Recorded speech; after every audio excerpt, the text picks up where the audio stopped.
Якташыбыз тарихчы, композитор, шагыйрь Сәсән Борис Хайретдинов үзенең 70 яшьлек күркәм юбилеен туйланы. Илһамлы гомер исемле иҗат кисәһендә авторның төрле еллардагы хезмәттәшләре, укучылары, иҗатташлары, якындары катнашты. Теманың дәвамы безнең артабанғы сюжетта. Ижатта гына түгел, тормышта ла ең һыҙғанып эшләгән Борис Хайретдиновка икенсе Өткөл авылында 8 балалы гаиләлә иң өлкәне булып, иңдәрендә оло яуаплылык күтәреп үсергә тура килә. Сибай педагогия училищеһын, БДУның тарих факультетын тамамлап, хеҙмәт юлын икенсе Өткөл мәктәбендә музыка уҡытыусыһы булып башлай. Һуңыраҡ төрлө мәктәптәрҙә директор, икенсе Өткөл ауыл советы, Сибай совхозы эшселәр комитеты рәисе вазифаларын башҡара. Кисәлә ошо ауылдарҙа йәшәгән элекке хеҙмәттәштәре, уҡыусылары юбилер тураһында йылы иҫтәлек хатирәләре менән уртаҡлашты. Борис ағай тип өйрәнгәнбеҙ мәктәптә уҡыған йылдарында. Ул беҙҙе 6-7 класста уҡығанда музыка дәрестәрен алып барды, баянда уйнаны, оҫта баян уйнаусы булараҡ ул миңә үҙенең һөнәрен бирҙе.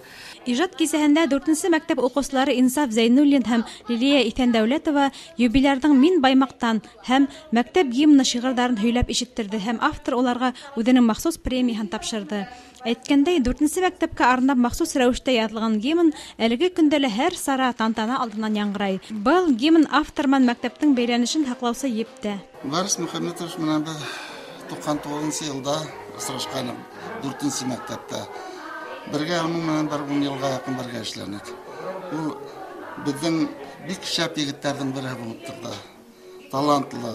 Борис Мөхәммәтов шул ҡурайсы, баянсы, композитор, шағыр, яҙыусы һәм бик күп талантлы кешеләрҙең береһе булып тора. Ижат кисәһендә авторның байтаҡ йырҙары яңғыраны. Был йырҙар уның хеҙмәттәштәре, дуҫтары күңелендә йәшәүе юбилер өсөн иң ҙур бүләк булғандыр, моғайын.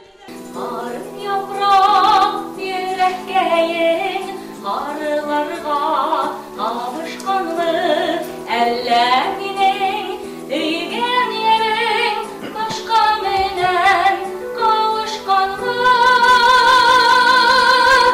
Ижат кисәһендә иң терәп бергә ижат иткән Йәнгүҙәй әҙәби ижад берекмәһе ағзалары Рәйсә Иҫәнбаева, Әлфиә Бикташева, Лилиә Ғәниева кисәлә юбилер ҡәләмдәштәре тураһында тос фекерҙәр һәм уға арналған шиғырҙа яңғыратты.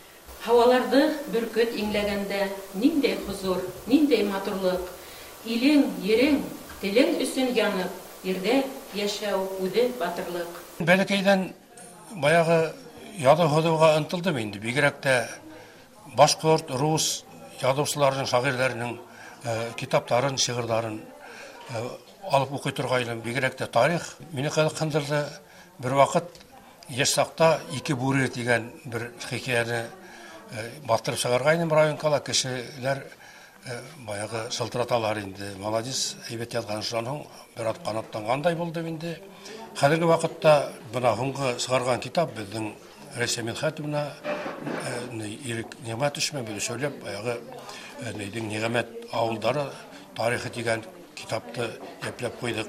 Борис Мөхәммәт улы матбуғаттың тоғро дуҫы, район һәм республика гәзит-журналдарына әүҙем яҙыша. Хаҡлы ялда булыуына ҡарамаҫтан, әлеге көндә лә буш ятмай. Райондың Атайсал исемле аҡһаҡалдар ҡорон етәкләй. Шулай уҡ райондың һәүәҫкәр композиторҙары һәм сәсәндәр берекмәһе етәксеһе.